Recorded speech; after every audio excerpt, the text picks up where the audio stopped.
አዲስ አድርገኝ ዛሬ ማሮጌ ነኝ ካልና ተግባሬ ስማማው ያለኝ። ቡዳዛር ብዙ ጊዜ ሴቶችን ሲያገባቸው ምንድነው የሚያደርገው? ወንዶች አብረዋት እንዳይኖሩ ያደርጋል። ባልም ፍቅረኛም ማንኛውም ሰው ከሷ ጋር አብሮ እንዳይኖር ምክንያት እየፈጠረ ችግር እየፈጠረ አልጋ ላይ ብቻዋን እንድትኖር ብቻ የማድረግ ባህሪ ያለው ቡዳዛር በራሷ የበላች ሴት በብዛት መስታወት ላይ ራሳቸውን በማየት ጊዜ የሚፈጁ ሴቶች የቡዳዛር መንፈስ ያለባቸው ናቸው ብዬ መደምደም እንድችል ያስገደደኝ በጣም ብዙ 90% በጣም ብዙ ጥናት ስላደረኩኝ ነው። አለብኝ ብለው ላያስቡ ይችላሉ፣ ግን ራሳቸውን በራሳቸው ብዙ ጊዜ መልካቸውን እንኳን ባያምር ጸጉራቸውን በማየት የሆነ ፓርታቸውን ይወዱታል። አስ ጊዜ እዛ ቦታ ላይ ይኳኳላሉ። መልክ እንኳን ባይኖራት ቆንጆ ለመሆን ያንን ዱቄት ፊቷ ላይ ስትነሰንስና ያንን ሊጥ ስትቀባባ የምትውለውም ለመዋብ ለመቆንጃጀት ብላ ነውና የቡዳዛር መንፈስ ራሳቸውን በራሳቸው ይበላቸዋል እና ያለ እድሜያቸው ይሞጨሞጫሉ፣ ያረጃሉ። መጠጥ እንዲጠጡ አድርጎ ሰውነታቸው እንዲጎዳ ያደርጋል። እንዲያለቅሱ እያደረገ አይናቸው እንዲሞጨሙጭ እንዲናደዱ እያደረገ ማዲያት እንዲወጣባቸው ያደርጋል። ያንን ለማጥፋት ደግሞ ኮስሞቲክስና ዱቄት ይጠቀማሉ። እንዲህ ያደረገ እርስ በርስ በቃ እዛው ሲንግል ማም ሆነው እንዲኖሩ የማድረግ ባህሪ ያለበት፣ ከልጆቻቸው ጋር እንዲናቆሩ፣ ሰርግም ሲሄዱ ቆንጆ ሆነው መሄድ እየቻሉ ወይም ንጹህ ሆነው ሰውነታቸው ንጹህ ሆነው ግን በቃ ሰው ፊት ሲቀርብ ጥሩ እንዲሸት ብለው በቃ ያንን አፍንጫ የሚቆርጥ ዶዶራንትና ሽቶ ደፍድፈውበት ላያቸው ላይ ይወጣሉ። ኮንፊደንስ የላቸውም። የቡዳዛር መንፈስ ያለባቸው ሰዎች ሰው ምን ይለኛል የሚለው ነገር ይበዛባቸዋል። በእርግጥ ይሉኝታ ጥሩ ነው፣ አንዳንዴ ሰው ምን ይለኛል ብሎ ማፈር ጥሩ ነው። አንዳንዴ ግን ደግሞ በጣም በዝቶ ሰው ይጠላኛል፣ ሰው ቆሻሻ ይለኛል፣ ሰው እንዲህ ይለኛል ብሎ አስቦ የሆነ በቃ ሌላ ማንነት ፈጥሮ የኩረጃ ማንነት ማለት ነው። ራስን አለመሆን ኩረጃ ማለት በቃ እገሊትን መሆን አለብኝ፣ የለበሰችው የያዘችው ቦርሳ የተቀባችውን ቅባት ወይም ያረገችውን የመንግስት ጸጉር ዊግ ማለት ነው ያንን አድርጌ መውጣት አለብኝ ብሎ ደግሞ የሚወጣሉና በራሳቸው ኮንፊደንስ የላቸውም። ክፉ መንፈስ ከራሱ ተፈጥሮ ይልቅ የበለጠ ክፉ የሚያደርገው ከሰው መማሩ ነው። ሰይጣን ከሰው ይማራል። እንደው በጣም የሚገርም ነገር ነው። እንዲህ ስል እንዴት ሰይጣን ከሰው ክፉ ይማራል እንላለን። ሰይጣን የሰው ልጅን ማጥፋት ባህሪው እንኳ ቢሆንም የበለጠ ብዙ ክፋቶችን ከሰው ነው አሁን የሚማረው። በአጭር ጊዜ የሚሞተው ሰው ፍጡር በአጭር ጊዜ የመሞቻውን ያህል ለክፋት ደግሞ ራሱን ሲያውለው ከሰይጣን ይቀድማል። ለብዙ 100 ዓመት ለብዙ ሺህ ዓመት የሚኖረውን ሰይጣን በ80 እና በ60 በ50 የሚሞተው ሰው ይበልጠዋል በክፋት። ምክንያቱም የሕያው እግዚአብሔር እስትንፋስ የተሰጠው ፍጡር ስለሆነ ለክፋትም ሲያስብ ሰይጣንን የሚቀድመው ለዚህ ነው። ያ አንድ ጊዜ ተዋርዷል፣ ክፋትም ምርጫው አድርጓል። ቢሆንም ግን ይጠፋበታል። ሲጠፋበት የሚጠፋበት መንገድ አለው። ስመ እግዚአብሔር ሲጠራ ይደነባበራል። በቃ እቅዱ ሁሉ ይጠፋል። የእግዚአብሔር ስምና ክብሩ ሲነሳ አይወድም።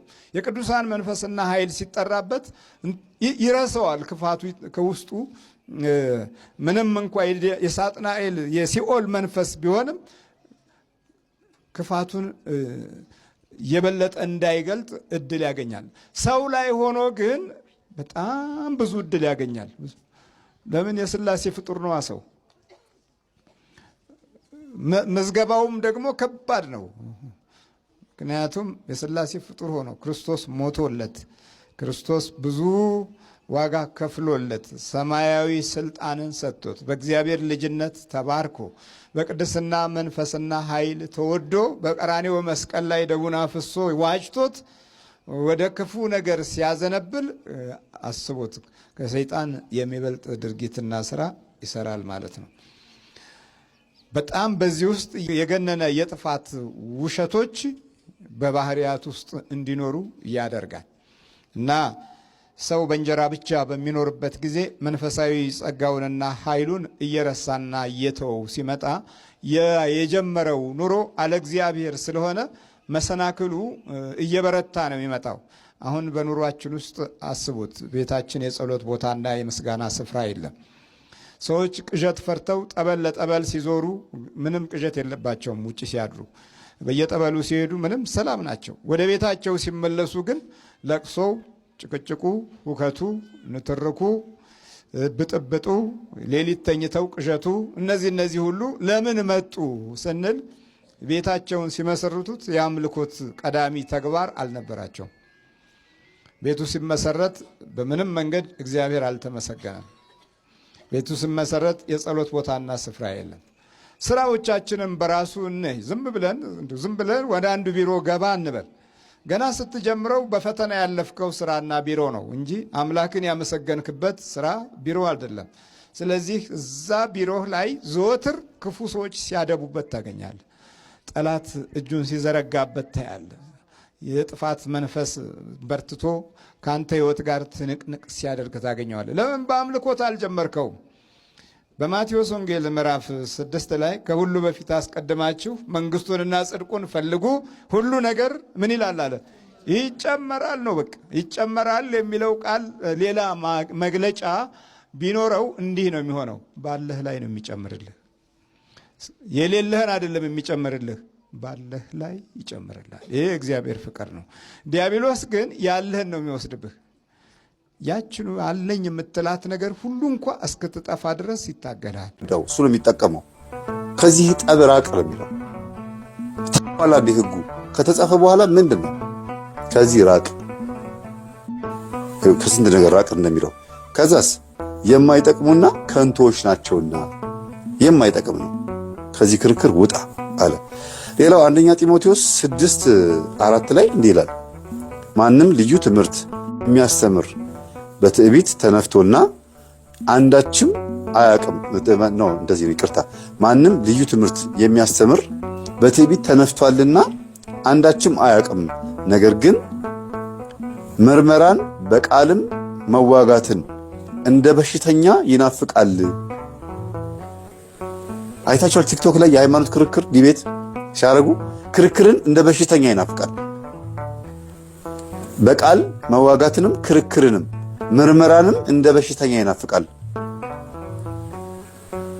ከዚህ ደግሞ ራቅ ይላል። ማንም ልዩ ትምህርትን የሚያስተምር በትዕቢት ተነፍቷልና፣ ልዩ ትምህርት ነው የሚለው፣ በትዕቢት ተነፍቷልና አንዳችም አያውቅም፣ ነገር ግን ብሎ አፈረሰው። ነገር ግን አለና ምርመራን በቃልም መዋጋትን። ኢየሱስ አማላጅ ነው፣ ፈራጅ ነው። ድንግል ማርያም እንደዚህ ያው መመስከር ጥሩ ነገር። እኔ አንዳንድ መምህራን ይመቹኛል። ገብተው አይከራከሩ፣ ይሄ ዲቤት አያደርጉም። ለምን? በቃ ቃሉን ነው በትክክል እየፈጸሙት ያሉት። ከንቱ ነው፣ ጉንጫ አልፋ ነው የሚሆነው። ግን ሃይማኖት የሚጠይቅ ስለ ሃይማኖት ስትጠየቅ መመለስ ነው። ለምሳሌ መንገድ ላይ እየሄድኩኝ የጌታን ቃል እናስተምርህ እንስበክህ ምናምን ሲሉ ይቅርታ እኔ የራሴ እምነት አለኝ፣ አይ ስለ ሃይማኖቴ በቂ መረጃ አለኝ ስላቸው አልሰማ ካሉ ጠይቃቸዋለሁ፣ ይመልሱልኛል። እኔም ደግሞ ሲጠይቁኝ ይመልስላቸዋለሁ። ግን መተውብኝ ነው፣ ሄጄ አግኝቻቸው አይደለም። ፕሮቴስታንቶች ሆን ብለው መተው ነው ምን የሚያደርጉት? ቤተክርስቲያን በፍልሰታ ቅዳሴ ጊዜ፣ በአብይ ጾም ቅዳሴዎች ጊዜ ቤተክርስቲያን በር ላይ መተው ኢየሱስ ጌታ ነው፣ ልክ እኛ ኢየሱስ ክርስቶስን እንደማናውቀው አድርገው። ቅዳሴ ላይ የሚጠራው ኢየሱስ ነው፣ ምን ቀበለው ስጋና ደም የኢየሱስ ክርስቶስ ነው። እነሱ ደጅ ላይ ሆነው ሌላ ኢየሱስ ይሰብካሉ። ይሄንን ነው የሚናገረው። ምርመራንም በቃል መዋጋትን ይላል። እንደ በሽተኛ ይናፍቃል። ከነዚህም ቅንዓትና ክርክር፣ ስድብና ክፋት፣ ክፉ ሐሳብም፣ እርስ በርስ መናደድም። አያችሁ፣ እርስ በርስ መናደድም። በዛ ሲከራከሩ ድንግል ማርያምን እንዲሳደብ ምክንያት እንሆናለን። እሷ ምን ታውቃለችና ቢልህ አሁን ትናደዳለህ። ቅዱስ ሚካኤል ኧረ ለራሱ ምንም አያውቅም ቢልህ አሁን ምን ትላለህ? እና መናደድም፣ እርስ በርስ መናደድም፣ ስድብና ክፋት፣ ክፉ ሐሳብም ይመጣሉ። በምን? በክርክር ይመጣሉ። አእምሯቸውም በጠፋባቸው እውነትንም በተቀሙ አእምሯቸው በጠፋባቸው እውነትንም በተቀሙ እግዚአብሔርን መምሰል ማትረፊያ የሚሆን በሚመስላቸው ሰዎች ይገኛል። ከእንደዚህ ሰዎች ደግሞ ራቅ ይላል። አእምሯቸውን ከተቀሙ ይልና እውነትን በተቀሙ ይላል። አእምሯቸው በጠፋባቸው እውነትን በተቀሙ ሰዎች ከነዚህ ሰዎች ራቅ ደግሞ ይላል። የሚገርም ነው። ስለዚህ በመራቅ ለካ ገነት መግባት ይቻላል። ከማን በመራቅ? እንደዚህ አይነት ሐሳብ ካላቸው እነዚህ አይነት ሰዎች ምንድናቸው? የሲኦል ደጅ ናቸው። የሲኦል ጠረን ናቸው።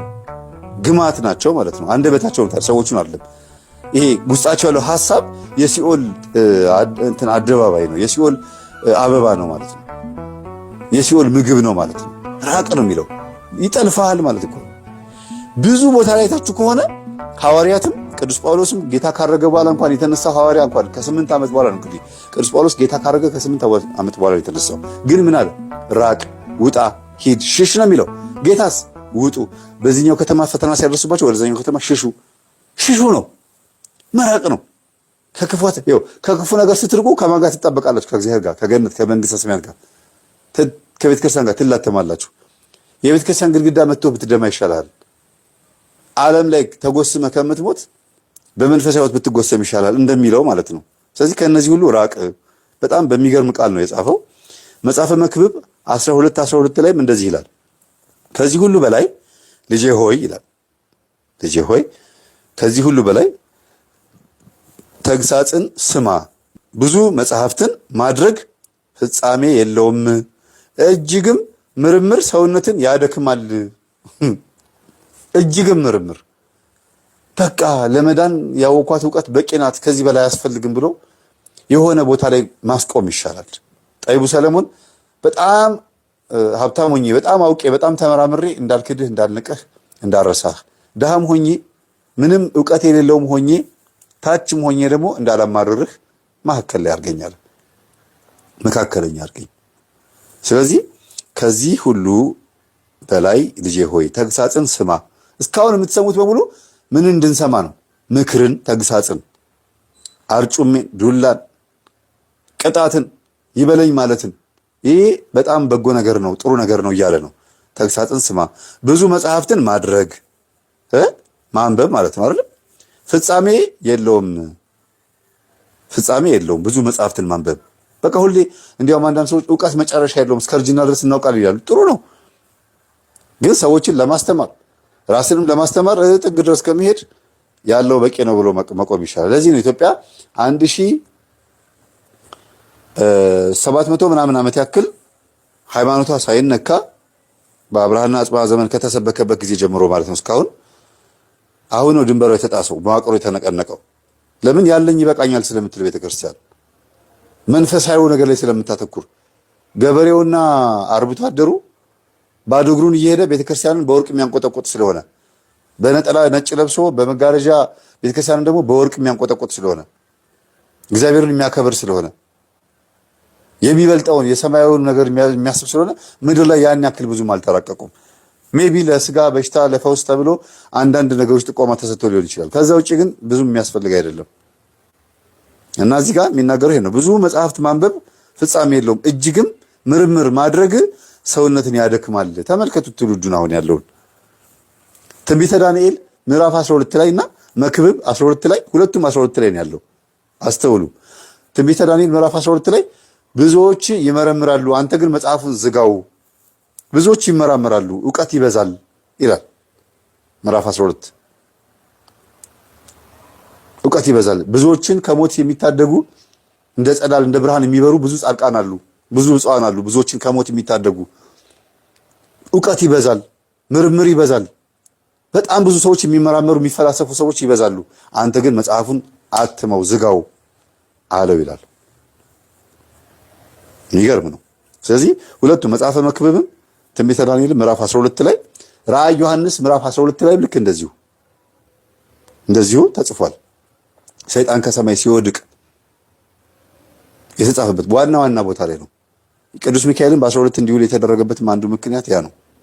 ትንቢተ ዳንኤል ምዕራፍ 12 ቁጥር 1 ላይ ስለ ሰው ልጆች የሚቆም ታላቁ አለቃ ሚካኤል ይነሳል የሚለው ምዕራፍ 12 ላይ ነው።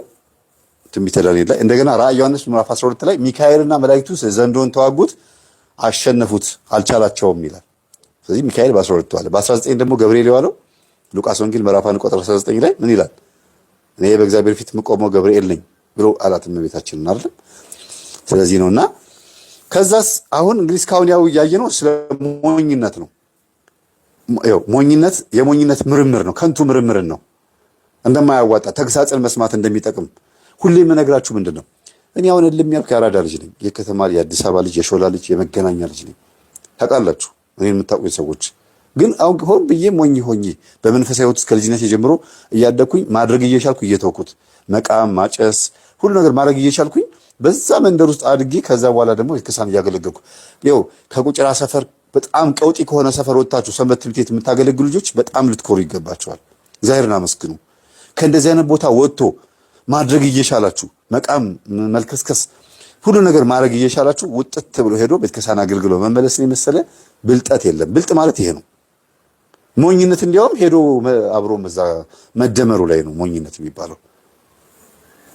ባገኙት ነገር መወሰድ፣ በንፋሱ አብሮ መወሰድ ሞኝነት ማለት ያለውና የዋህነት፣ ተግሳጽን መስማት፣ ቅንነት፣ እንዲሁ ዝም ብሎ በቃ መልካም ሰው መሆን ጅልነት አይደለም፣ ወይም አለማወቅ አይደለም። ለቃሉ ማድላት ነው። ለቃሉ ማድላት ነው። የሚያዋጣ እሱ ስለሆነ ነው። ብዙዎቹ ብልጥነን ብለው ትተውን ወደ ሞት ይሄዱ፣ ወደ ሌላ እምነት ይሄዱ፣ አሁንም ድረስ በሱስ ውስጥ የገቡ አሉና አሁንም ድረስ ብልጣ ብልጥ ልሁን ብሎ የሚያስቡ የድድ ማስጫ ቦታ ላይ ተቀምጠው ጫት የሚቅሙ አሁንም ድረስ የማይረባ ቦታ ላይ ተቀምጠው ብዙ ነገር የሚያደርጓሉ። በእርግጥ እነሱ እንደዛ ስለሆኑ እኔ እንደዚህ ስለሆንኩኝ ላመሰግን አይደለም። ግን እንዲሁ የዋህ መሆን ሞኝ መሆን እንዴት በቤቱ እንደሚያጸና እንድታዩ ነው። ቢራም አንጠጣው በእርግጥ እሺንት እስቲ እንትን በዋት ለኛም የሚያሳስብ ነው። ምን እየሆነ ነው ያሳስባል። የምንኖርባት ዓለም አንድ ዓለም ነች። ከዛ ውጪ ሌላ ዓለም የለንም። ወደ ባህር የምንኖርበት ዓለም አይደለም። ወደ ሰማይም የምንኖርበት ዓለም አይደለም። ሰዎች ወደ ላይ ሊወጡ ይችላሉ። ምድርን አጥፍተው የተወሰኑ መሪዎች ላይ ለተወሰነ ጊዜ ሊቀመጡ ይችላሉ። የእነሱም አያመልጡም። አንድ ኃይለኛ ዳኛ አለ። ወደ ሰማይ ብትወጣ እኔ በዛለሁ፣ ወደ ጥልቅ ብትወርድ እኔ በዛለሁ፣ ወደ ባህር ውስጥ ብትገባ እኔ በዛለሁ ይላል እግዚአብሔር። ስለዚህ እግዚአብሔር የሌለበት ቦታ የለም፣ ማምለጫ የለም፣ መደበቂያ የለም። ምንም ተንኮል ሰርተው እንኳ ፈጽመው የትም አያመልጡም። እስከ ዛሬው ዘመን ድረስ ያመለጠ የዓለም አዋቂ ሳይንቲስት ባለሙያ የለም። ሁሉም ሞተዋል። ለ60 ሚሊዮን ሕዝብ መጥፋት ምክንያት የሆነው አልበርት አንስታይንም እሱም ሞቷል። ብዙዎቹ ከሞቱ በኋላ እሱም ሞተ። ምንም የሰራው ቅመም ብዙዎችን አጠፋ፣ ብዙዎችን አወደመ። እና ማዕበል አለ። ምን አደከመን? ማዕበሉ በየመልኩ በየጠባዩ አለ። እኛም ሕይወትና ኑሮ ውስጥ እንደዚሁ ማዕበል አለ። ቅድም ቋንቋችን ጠፍቶናል። ሐሳባችን፣ መግባቢያችን፣ ድምጻችን ጠፍቷል። መመካከሪያችን የለም። ዓለምም እንደዚሁ ልክ ቋንቋው ጠፍቷል። በአንድ ድምፅ የሚያወሩ በአንድ ቋንቋ ሲናገሩ የነበሩ ሁሉ አይግባቡም። መግባባት አልተቻለም። አዲስ ቋንቋን ቢፈጥሩ ያው ነው። ስለዚህ ሰው ዛሬ ሌላ አይነት ቋንቋ እየፈለገ ነው ያለው። ዓለምም ሌላ አይነት ቋንቋ እየፈለገ ነው። እንዴት መግባባት ጠፋ ነው።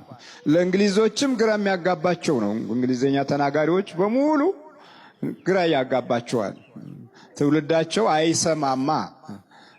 ስለማይሰማ በተመረዘ መንፈስ ስለሚኖር መስማት አንዳንዴ ጆሮ ለምን እንደሆነም ግራ እስከሚያጋባ ድረስ ምልክት ብቻ እየሆነ ነው።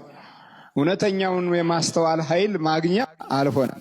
ስለዚህ ስንጠፋ አይገድህምን? የሚሰማ ትውልድ ስናጣ አይገድህምን? ቋንቋው መግባባት የሚያቅተው ወገን ሲበዛ አይገድህምን? እንደዚህ መቀስቀስ ያስፈልጋል። ከተቀሰቀሰ በኋላ ግን ያለው ነገር ምንድነው? ጸጥ በል አለው። ባህሩም ማዕበሉም ነፋሱም ጸጥ አለ። እጅግም ፈሩና እንግዲህ ነፋስም ባህርም የሚታዘዙለት ይህ ማን ነው አሉ። ጸጥ ካለ በኋላ ይህ ማን ነው አሉ። እንደገና ደግሞ ስንጠፋ አይገድህንምን ብለው አልነበረም? ሁለቴ ተናገሩ። ይህ ማን ነው አሉ። አላመኑም ነበረ። እሱ ደግሞ ምንድን ያለው? እንዴት ነው እምነታችሁ? እምነት የላችሁምን? እንዲህ የምትፈሩ ስለምንድን ነው አላቸው። ለካ እምነት አልነበራቸውም። መቀስቀሱን እንጂ ማመኑ ላይ ችግር ነበረባቸው ማለት ነው። ብዙዎቻችን ልክ እንደዚህ ነን። እንጀራ ስጠን እንላለን። እንጀራ ሲሰጠን እንሸሻለን። የለመነው እንጀራ ብቻ ነበራ። ስለዚህ እንጀራው ከተገኘ በኋላ አንጸልይም። በቃ ስለታችን ደርሷል፣ አለቀ። እነሱም እንዲህ ነው ያደረጉት። ማዕበሉ ሲነሳ ስንጠፋ አይገድህምን አሉ። እንደሚያድን አወቁ። ግን በኋላ ይህ ማን ነው አሉ። ማዕበሉና አያችሁ፣ ይሄ ነው እኮ ችግሩ። ይኸው ስንድን እዚህ መተቱ ሲፈታ ይህ ማን ነው አይደለም የምንለው። በግራ ዓይናችን እዚህ መተን እናጮልቅና ይህ ማን ነው እንል። በፊት ለፊት እኮ አናይም፣ በጎን ነው የምናየው። ግን መከልከል አልቻልንም። መናፍስቱ አትውጣ እስከ ማለትም የደረሱ ነበሩ። እዛ ስትሄድ አትጩህ ያሉትም ነበሩ። እስቲ ለሰይጣን አገዘው ማለት ነው። ተለያይተው ቤት ውስጥ አባት ልጇ መታ እዚህ ትጮኻለች፣ ሰይጣን ነኝ ይላል። ከዛ ቤት ስትሄድ እዛ እኮ ጮህኩኝ ስትል እንዴ ለምን ወደዛ ሄድሽ? እዛ ሄደሽ ብትጮሂ ነግሬሻለሁ አለ። በኋላ ሰይጣኑ እኔ እኮ ተገድጄ ነው ሲል እንዳትጮህ ነግሬያለሁ። አባት እንዳትጮህ ሲል አስብ፣ ሰይጣንን እንዳትጮህ ክብራችንን አስነካሽ አሉ። አያች እነሱ ትልልቆች ናቸዋ። አየ ማዕበሉ መኖሩን እንኳን የማናቅ ትውልድ ነው። ለምን የከሌ ልጅ እንዴት ትባል? እዛ ጮሆች ለምን ትባል? የከሌ ልጅ የነ ወይዘሮ ከሌ እንዴት የማይደፈሩ የተከበሩ የመንደሩ አውራ ልጅ እንዴት እዛ ጮሆች ይባል? እንዳትጮህ ነግሬሃለሁ እያለ አባትየው ትእዛዝ ይሰጣል። እሱ እዚህ መጥቶ ይጮሃል። አትጮህ አለኝ አባቱ አለ። ትእዛዝ እኮ ተነግሮ የነበረ ግን አልቻልኩም ይላል እሱ እዚህ። ይሄን ያህል ነው ፍጥረታችን። ይሄን ያህል ማዕበሉን መነሳቱን እንኳን ሳናቅ አቤቱ ጠፋን ለማለት እድል ሳይኖረን ይሄው እዚህ ጠፋን፣ ተሰቃየን። ስለዚህ በእውነት እጅግ ፈሩና እንግዲህ ነፋስ ባህር የሚታዘዙለት ይህ ማን ነው አሉና ቁጭ አሉ። እንግዲህ ተመልከቱ፣ ይሄ ማን ነው አላወቁትም እኮ። ከጸጥታ በኋላ እንደገና ይሄ ማን ነው ማለት ጀመሩ። አደነቁ። ግን በአንጻራዊ ባህሪ ሲታይ መጥፋትን ካወቁ ማመን እንዴት ተሳናቸው ነው። ስለዚህ ጊዜ ያረጃል፣ ዘመን ያረጃል፣ ነፋስ ሰዓት ያረጃል። ይሄ ሲያረጅ የሚያድሰው አምላክ መሆኑን እንድናውቅ ይገባል። የጊዜ ባለቤት እሱ ስለሆነ ያረጁ ጊዜዎች ላይ ስንወድቅ ሁላችንም እንደ ጊዜው እናረጃለን። እንደ ዘመኑ፣ እንደ ሰዓቱ፣ እንደ ወቅቱ፣ እንደ ዕለቱ እንሆናለን። እንደ ነገ እንዳለፈውም እንደ ነገም አንሆንም፣ እንደ ዛሬ ብቻ እንሆናለን። እንደ ዛሬ መሆን ማለት ደግሞ የነገውን በደንብ ስላላሰብንበት ግፍ እየተሸጋገረ ትውልድ ባዶ ይሆናል። ባዶ ዝም ብሎ ባዶ ይሆናል። የእያንዳንዱ የቃላችን መከር እየተሻገረ ሌላውን የሚፈትን ይሆናል። እኛም የተሻገረ ዙር ግፎችን ነው የያዝነው። የተሻገሩ በደሎችን ነው የያዝነው። ዋጋችን ሰማያዊ ሆኖ ዘመናችን እንዲታደስልን ወቅትና ሰዓታችን እንዲባረክልን ወደ ልዑል እግዚአብሔር አምላካችን በአምልኮት ሰዎች መሆን አለብን። እግዚአብሔርን ማምለክ ይኖርብናል። እግዚአብሔርን መፍራት ይኖርብናል። ከዚህ በኋላ ግን ሌሎችም ይህንን መንፈሳዊ መንገድ ሲከተሉ ወደ በረከት እንደሚመጡ በረከታችን መታየትና የተገለጠ መሆን አለበት። የምንጸልይ የምንሰግድ ከሆነ ከበረከት እጅ ውስጥ አንወጣም። በረከታችን የተገለጠ ይሆናል፣ የታየ ይሆናል። ይሄ ምቀኛውም መተተኛውም ሟርተኛውም ያፍራል። እግዚአብሔር ሲባርከን ሲያበዛልን የእሱ ደም የሚለብሰው ሁሉ አሁን አይኑ ይለወጣል። ይህንን የሚለውጥ አምላክ ከኛ ጋር ጊዜና ዘመንን ሲያድስልን ነው። ስለዚህ እግዚአብሔር አምላክ ከጊዜያችን ከዘመናችን ከእድሜያችን ሁሉ የሚፋለመን ክፉ ኃይል ጸጥ አድርጎልን በሰላም በመንፈሳዊ ጸጋ በመንፈሳዊ ክብር በእግዚአብሔር ክብርና ኃይል የምንኖር ወገኖች እንድንሆን አምላካችን ያግዘን፣ አምላካችን ይርዳን። በክርስቶስ ሥጋና ደም ታትመን የመንግስቱ ወራሾች እንድንሆን እግዚአብሔር አምላካችን ያብቃን።